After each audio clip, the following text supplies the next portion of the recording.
Hello friends, last lecture में हमने range के बारे में बात की थी, इनवर्स ट्रिग्नोमेट्रिक फंक्शन के। आज हम डोमेन के बारे में बात करेंगे, उसके एग्जांपल्स करेंगे। तो first of all I have written here the PVB table which is principal value branch table. Okay, उसके लिए मैंने ITF that is inverse trigonometric function और उसके डोमेन लिख लिए हैं। We have 6 inverse trigonometric function: sine inverse, cos inverse, tan inverse, sec inverse, cosec inverse and cot inverse. And the respective domain sine inverse का है -1 to 1, cos inverse का है -1 to 1, tan inverse का r, sec inverse का -∞ to -1 union 1 to infinity, cosec inverse का है -∞ to -1 union 1 to infinity और cot inverse का है r। तो हमें ये डोमेन पता है। okay? उसके ऊपर से हम एग्जांपल्स करेंगे। First one is find the domain of f of x where f of x is equals to sign inverse 2x - 3। ये तो डोमेन फाइंड करना है फॉर द x। ओके, तो नाउ साइन इनवर्स 2x - 3, तो हमें पता है साइन इनवर्स थीटा जो है, ओके ये किसके लिए है? साइन इनवर्स थीटा किसके बीच में होता है? -1 to 1 के बीच में। तो ये सब जो है थीटा के लिए है। Sine inverse theta, cos inverse theta, tan inverse theta, sec inverse theta, cosec inverse theta and the cot inverse theta. Okay, अब यहाँ पे हमारे पास थीटा इक्वल्स टू क्या है? 2x - 3। And we know that theta कहाँ से कहाँ होता है? -1 is less than for sine inverse function, -1 is less than और equals to theta is less than और इक्वल्स टू 1 होता है। ओके, थीटा की वैल्यू हम रखेंगे 2x - 3, तो we have -1 is less than और equals to 2x - 3 is less than और equals to 1। Okay, both the side okay, all the side we will add the 3. Okay, this will give us -1 plus 3 is -1 plus 3 is less than or equals to 2x is less than or equals to 1 plus 3.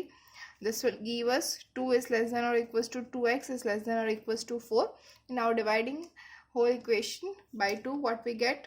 1 is less than or equals to x is less than or equals to 2. तो हमें x का जो domain है वो domain मिल गया। क्या है? Domain of f is 1 to 2 in the close bracket। ये हो गया हमारा first example. Now will go for the second one. Second example है if find the domain of f where f of x is defined as sin inverse of -x²। okay, तो again x² is equals to theta is equals to -x²। okay, so we know that -1 is less than or equals to theta is less than or equals to 1 for the sin inverse function. By putting the value of theta, what we get? -1 is less than or equals to -x² is less than or equals to 1। Okay, अब यहाँ पे -x² है। Okay, तो हम पूरा जो इसको x करना है तो पूरे को हम -1 से मल्टीप्लाई करेंगे। तो what we get? 1 is greater than और equals to x² is greater than equals to -1। okay, but we know that x² is always a positive term। okay, तो यहाँ पे क्या आ जाएगा? x² is always greater than और equals to 0 होगा, कि कभी भी वो -1 से इक्वल नहीं होने वाला, वो x² is greater than और equals to 0 होगा ऑलवेज। तो we will write this as 1 is less than or equal is greater than or equals to x² is greater than or equals to 0। okay, now by taking the square root, okay, we can write this as x² is less than or equals to 1 or x² is greater than or equals to 0। so we can write this as x² - 1 is less than or equals to 0। यहाँ पे हम लिख सकते हैं x² is greater than or equals to 0। okay, तो ये positive number तो हो ही जाएगा। अब इसको हमें चेंज करना है, तो we can write this as x + 1 into x - 1 is less than और इक्वल्स टू 0। अब अगर इसके लिए हमें सॉल्व करना है x के, तो हम क्या कर सकते हैं? इसको हम एक लाइन के ऊपर से, रियल लाइन के ऊपर से हम इसको चेक कर सकते हैं कि क्या है। तो हमें यहाँ पे क्या क्या आंसर मिल रहा है? +1 और -1। यहाँ पे हमारे +-1 होगा, यहाँ पे 1 होगा, यहाँ पे इन्फिनिटी और यहाँ पे -∞। तो ये तीनों को -1 और -∞ के बीच का कोई पॉइंट, सपोज -2 ले लेते हैं यहाँ पे। ओके, तो -2 अगर हम लेते हैं तो ये आंसर क्या मिलेगा? -2 + 1 is -1 -1 into -2 is -3, so which is greater then 0. तो यहाँ पे हमें क्या मिलेगा, पॉजिटिव वैल्यू मिलेगी. ओके, अब -1 से 1 के बीच की कोई 0 ले लेते हैं तो क्या मिल जाएगा, 0 + 1 which is 1, 0 - 1 which is -1, -1 into +1 is -1. तो हमें यहाँ पे मिल रही है नेगेटिव वैल्यू. क्या 1 से इन्फिनिटी के बीच का कोई सपोज 2 ले लेते हैं तो 2 + 1 इज 3 एंड 2 - 1 इज 1. ओके, तो यहाँ पे भी हमें वैल्यू क्या मिली, पॉजिटिव वैल्यू मिल रही है.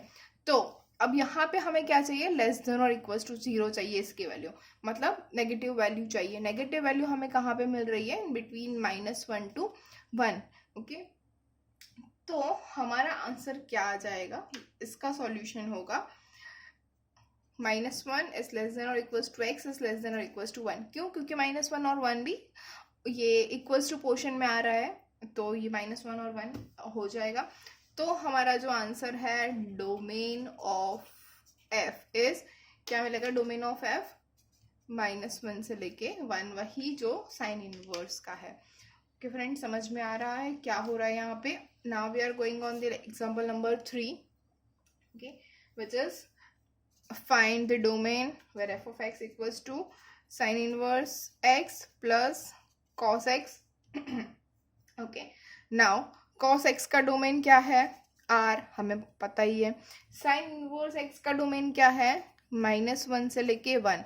अब यहाँ पे बीच में प्लस है, तो दोनों का जो अगर है हमारे पास तो क्या आ जाएगा यहाँ पे, इंटरसेक्शन. अब यहाँ तो डायरेक्ट ही दिख रहा है, डोमेन ऑफ f क्या मिलेगा, डोमेन ऑफ f -1 से लेके 1 और r, उन दोनों के बीच में इंटरसेक्शन लगाएंगे तो हमें मिलेगा -1 1. ये हो जाएगा इसका डोमेन. ओके, नेक्स्ट एग्जांपल हम फोर्थ के ऊपर जा रहे हैं. Okay, fourth one is find the domain of f of x where f of x is equal to sine inverse of square root of x - 1. Okay, फिर से x - 1 जो है इसको हम थीटा ले रहे हैं. तो अगर हम स्क्वायर रूट ऑफ x - 1 को थीटा लेंगे, हमारे पास है -1 इज लेस देन और equals to theta is less than और equals to 1. so we get -1 is less than or equals to square root of x - 1 is less than or equals to 1. okay, simply we can see that हमें यहाँ पे square लगाना है, तो -1 का square हो जाएगा 1 is less than or equals to square root of sorry यहाँ पे हो जाएगा कि अगर हम स्क्वायर लगाएंगे तो सिंपल से हमें मिल जाएगा कि ये -1 तो होगा नहीं, यहाँ पे सिर्फ और सिर्फ 0 हो जाएगा. तो x - 1, सॉरी माय मिस्टेक, यहाँ पे स्क्वायर रूट ऑफ x - 1 है. ओके, तो स्क्वायर रूट कभी भी -1 में नहीं आने वाला है, वो पॉजिटिव ही होगा. तो हम यहाँ पे लिखेंगे 0 इज लेस देन और equals to square root of x - 1 is less than और equals to 1. Now we are doing square in whole the equation. We have 0 is less than और equals to x - 1 is less than और equals to 1. Okay, this is our answer. 0 square is 0 and 1 square is 1. अब हमें क्या करना है, फिर से पहले के जैसे हमने आगे के एग्जाम्पल में किया था, क्या हो जाएगा, यहाँ पे जो x - 1 है, देखिए मैं यहाँ से ऐसे जा रही हूँ. ओके, यहाँ पे ध्यान रखिएगा, ये 0 इज लेस देन और equals to x - 1 is less than और इक्वल्स टू 1 है. तो 1 को हम दूसरी साइड ले जाएंगे तो we get 1 is less than और equals to x is less than और इक्वल्स टू 2. दोनों साइड 1 + 1 हो जाएगा. तो हमारा डोमेन क्या मिला, 1 2, जो हमें फर्स्ट एग्जाम्पल के अंदर मिला था वही हमारा डोमेन आया 1 से लेके 2 तक. Okay, now we'll go for the fifth example. Fifth example में हमें डोमेन फाइंड करना है for the function f of x is equals to sine inverse x plus sine inverse 2x. Sine inverse x plus sine inverse 2x. तो इसका हमें domain find करना है, तो कैसे करेंगे. साइन इनवर्स x का हमें पता है -1 से लेके 1. ओके, प्लस है तो इंटरसेक्शन होगा और हमें फाइंड करना है साइन इनवर्स 2x के लिए. तो साइन इनवर्स 2x है हमारे पास. ओके, तो 2x को हम ले लेंगे थीटा. तो we know that -1 is less than और equals to theta is less than और equals to 1, which gives us -1 is less than और equals to 2x is less than और equals to 1. Dividing by 2 whole the equation, what we get, -1/2 is less than or equals to x is less than or equals to 1/2. तो sign inverse 2x का हमें domain मिला 1/2 से लेके 1/2. तो यहाँ पे -1 to 1 intersection -1/2 to 1/2. Okay, clearly we can see that इन दोनों का जो इंटरसेक्शन है तो डोमेन हमें क्या मिलेगा, -1/2 to 1/2. Clearly we can see here. Okay, now next example, example number 6 is find the domain of the function f of x which is defined as cos inverse 2x - 1. बहुत हमारे पास sine inverse हो गया था तो यहाँ पे function change हो गया. Although we know that cos inverse और साइन इनवर्स दोनों का जो डोमेन है वो सेम है. क्या है? -1 इज लेस देन और equal to theta is less than और इक्वल टू 1. तो अगर साइन इनवर्स एक्स की जगह पे कॉस इनवर्स आ जाए तो आपको कंफ्यूज नहीं होना है. We have the same domain for both the function. Okay, तो थीटा क्या है हमारे पास? 2x - 1. तो इसको हम रिप्लेस कर देंगे. -1 इज लेस देन और equal to 2x - 1 is less than और इक्वल टू 1. 1 को दोनों साइड ऐड करेंगे तो 0 इज लेस देन और equal to 2x is less than और इक्वल टू 2 हो जाएगा. ओके, अब 2 से डिवाइड करेंगे तो 0 इज लेस देन और equal to x is less than और इक्वल टू 1. तो हमारा cos इनवर्स 2x - 1 इसका डोमेन क्या आया? Domain is 0 to 1. ये हमारा हो गया domain. Okay, next is 7th example number 7. वो होगा हमारा, ये थोड़ा सा अलग है. Function f of x is equal to 2 cos inverse 2x plus sine inverse x. तो ये इसको मैं यहीं पे साइड में कर रही हूँ, आपको ध्यान रहे इसलिए. ओके, ये हमने ऊपर थोड़ा किया है sine inverse x sign inverse 2x का, बिल्कुल ऐसा है. यहाँ पे cos इनवर्स 2x - 1 है. लेकिन मेन थिंग, हम इसको 2 से मल्टीप्लाई नहीं करेंगे, इसको मैं डिवाइड कर दूंगी. ओके, इसको हम क्या लिख सकते हैं? cos inverse 2x plus cos inverse 2x plus sine inverse x हो गया. ओके, अब इसका जो डोमेन है, ये दोनों का डोमेन सेम आ जाएगा, दोनों के बीच में इंटरसेक्शन हो जाएगा. यहाँ पे तो सेम ही होने वाला है. यहाँ पे क्वेश्चन मार्क है, देख लीजिए. आपको हमें ये क्वेश्चन मार्क फाइंड करना है. साइन इनवर्स x का हमें पता है -1 से 1 है. ओके, अब हम फाइंड करेंगे cos इनवर्स 2x के लिए. ये वैसे हमने साइन इनवर्स 2x का फाइंड किया हुआ है, वही मिलेगा, फिर भी हम कर रहे हैं. cos इनवर्स 2x के लिए क्या होता है? 2x इक्वल टू थीटा ले लेते हैं हम. तो -1 इज लेस देन और equal to theta is less than और इक्वल टू 1. cos इनवर्स का डोमेन है, ये तो हमें पता ही है. अब हम वैल्यू रखेंगे थीटा के लिए, which is -1 is less than और equal to 2x is less than और इक्वल टू 1. ओके, ये हमने वैल्यू रख दी. -2 से हम डिवाइड कर देंगे तो -1/2 इज लेस देन और equal to x is less than और इक्वल टू 1/2. हमें cos इनवर्स 2x का जो डोमेन है वो मिल गया है, विच इज -1/2 to 1/2. ये डोमेन यहाँ पे हम कर देंगे. तो हमारा फंक्शन जो है उसका डोमेन क्या हो जाएगा? Domain of function domain of function is -1/2 to 1/2 intersection -1/2 to 1/2 intersection -1 to 1. अब हमें पता ही है, फिर भी देख लेते हैं क्या हो जाएगा intersection. Clearly we can say that the intersection is -1/2 to 1/2. Okay, तो हमारा जो डोमेन है of the function which is 2 cos inverse 2x plus sine inverse x, इसका जो डोमेन है वो हो जाएगा -1/2 to 1/2. Hopefully you all are getting it. Now we will go on the next example. Our next example is example number 8, which is find the domain of the function f of x which is defined as sec inverse 2x plus 1. हाँ, यहाँ पे कुछ नया आ गया हमारे पास. sec inverse जो है उसके लिए हमारा डोमेन क्या है? First of all theta is greater than और इक्वल्स टू 1 और थीटा इज लेस देन और इक्वल्स टू -1. ये हमारा डोमेन है.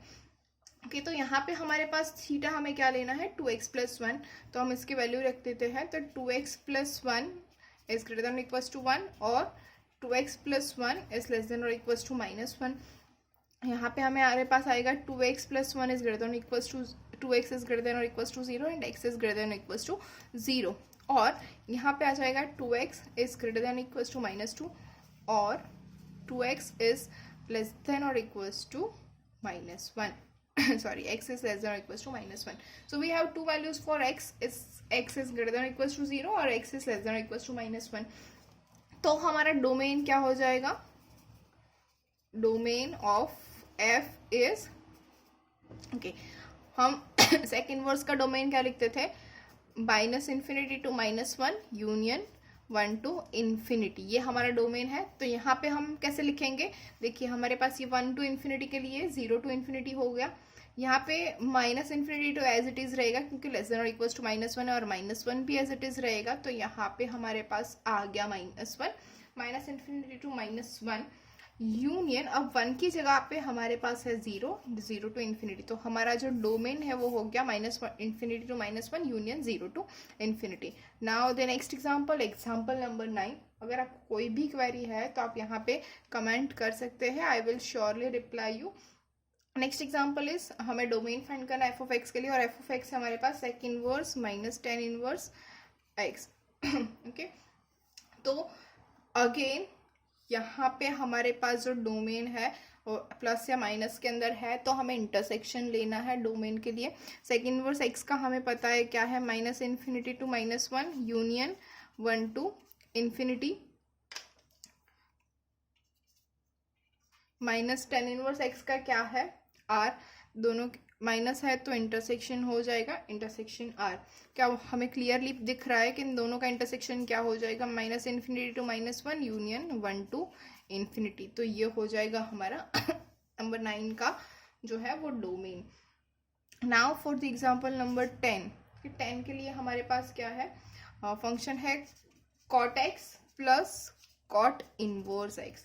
cot x plus cot inverse x, cot x का क्या है domain r, sorry cot x का है r minus x where x equals to n pi, मतलब जहाँ पे n पाई है वहाँ पे और अनडिफाइंड है, and n belongs to z। Intersection cot inverse x का है r, तो इन दोनों में क्या इंटरसेक्शन हो जाएगा, तो क्या मिलेगा r minus x where x equals to n pi and n belongs to z। ये हो जाएगा हमारा domain for the cot x plus cot inverse x। Now 11th में हमारे पास फंक्शन डिफाइंड है, function is cos inverse x of x square minus 4। x square minus 4 है हमारा थीटा, तो हम ले लेंगे -1 इज लेस देन और equals to theta is less than और equals to 1। So -1 is less than और equals to theta is x square minus 4 is less than और इक्वल्स टू 1। इसको हम लिख सकते हैं 4 यहाँ पे आ जाएगा, तो -1 plus 4 is 3 is less than और equals to x square is less than और इक्वल्स टू 1 प्लस 4 इज 5। यहाँ पे 3 से 5 के बीच में है। ओके, इसको हम जैसे हमने आगे एग्जांपल में किया था वैसे ही सॉल्व करेंगे। क्या है, x square is greater than और equals to 3 and x square is less than और इक्वल्स टू 5। मतलब यहाँ पे x square minus 3 is greater than और equals to 0 and x square minus 5 is less than और इक्वल्स टू 0। ओके, तो अब इसको हम कर सकते हैं x plus √3, x minus √3 is greater than equals to 0, और इसको हम लिख सकते हैं x plus √5, x minus √5 is less than और इक्वल्स टू 0। ओके, तो फिर से आप ये याद रखिएगा, मैं ऊपर थोड़ा ड्रॉ कर लेती हूँ आपके लिए लाइन। ये हमारे पास लाइन है कि 2 लाइन है, एक √3 के लिए, एक √5 के लिए, या फिर एक कॉमन ही कर लेते हैं ना, √3 और नहीं, चलो 2 ही लाइन कर लेते हैं। तो ये जो हमारी लाइन है ये कॉमन है। चलो यहाँ पे आ जाएगा √3 माइनस √3, यहाँ पे प्लस √3, यहाँ पे √5, यहाँ पे माइनस √5, यहाँ पे माइनस इन्फिनिटी और यहाँ पे इन्फिनिटी। ओके, तो अब हम √3 मतलब माइनस √3 से यहाँ के बीच में करेंगे तो हमें आंसर मिलेगा पॉजिटिव, माइनस √3 से √3 के बीच में हमें आंसर मिलेगा नेगेटिव, और √3 से इस तरफ जाएंगे तो हमें आंसर मिलेगा पॉजिटिव। ओके, और हमें आंसर क्या चाहिए, yes greater than 0। Greater than 0 है तो हमारा पूरा आंसर क्या हो जाएगा, ये हमारा डोमेन हो जाएगा ये पूरा। ओके, तो एक डोमेन हमारा होगा, चलिए मैं नया पेज ही ले लेती हूँ। हाँ, तो अब यहाँ पे मैंने लाइन दी है वो -√3 और ये √3, ये इन्फिनिटी और ये माइनस इन्फिनिटी। तब जब भी हम यहाँ पे -√3 से इस और अगर कोई भी वैल्यू रखेंगे, -√5 या -√4 कुछ भी, तो यहाँ पे हमें वैल्यू मिलेगी पॉजिटिव, ये -√3 से √3 के बीच में हमें वैल्यू मिलेगी नेगेटिव, और √3 से इन्फिनिटी के बीच में हमें वैल्यू मिलेगी पॉजिटिव। और हमें क्या मांगा हुआ है कि x plus √3 x minus √3 is greater than equals to 0, हमें पॉजिटिव वैल्यू चाहिए। तो -√3 से less than up to infinity, minus infinity, और √3 से ग्रेटर देन सारी वैल्यूज़ के लिए हमारा ये हो जाएगा। तो इसके लिए हमारा डोमेन हम क्या लिख सकते हैं, -infinity to -√3 equals to portion में आएगा यूनियन √3 टू इन्फिनिटी, कि ये हमारा इसके लिए डोमेन हो जाएगा √3 के लिए। ओके, अब हम जाएंगे फॉर दी √5। ओके, √5 के अंदर हमारा आंसर क्या होगा। √5 में -√5 से माइनस इन्फिनिटी के बीच में अगर हम कोई वैल्यू ले तो हमें मिलेगा आंसर पॉजिटिव। -√5 से √5 के बीच में अगर कोई ले तो हमें मिलेगी नेगेटिव, और √5 से इन्फिनिटी के बीच में हमें मिलेगा पॉजिटिव। और x plus √5 x minus √5 is less than और इक्वल्स टू 0, हमें चाहिए लेस देन और इक्वल्स टू 0। तो हमारा जो है डोमेन वो हो जाएगा -√5 टू √5 के, तो ये हमारा डोमेन हो जाएगा। अब हमें चाहिए क्या, एक्चुअल में हमें इन दोनों का इंटरसेक्शन चाहिए। ओके, तो इन दोनों का जो इंटरसेक्शन है वो क्या हो जाएगा। ओके, तो मैं यहाँ पे ड्रॉ करती हूँ, हमारे पास क्या क्या है। -√5 से √5 के बीच में है हमारा एक डोमेन, ओके, जो हमारा ऑरेंज है। ओके, आपको ये समझने के लिए कि हमें एग्जैक्टली क्या चाहिए वैल्यू, कि ये हमारा एक डोमेन हो गया -√5 से √5 के बीच वाला। और जो √3 वाला है, -√3 वाला और √3 वाला, वो है हमारा ऐसे।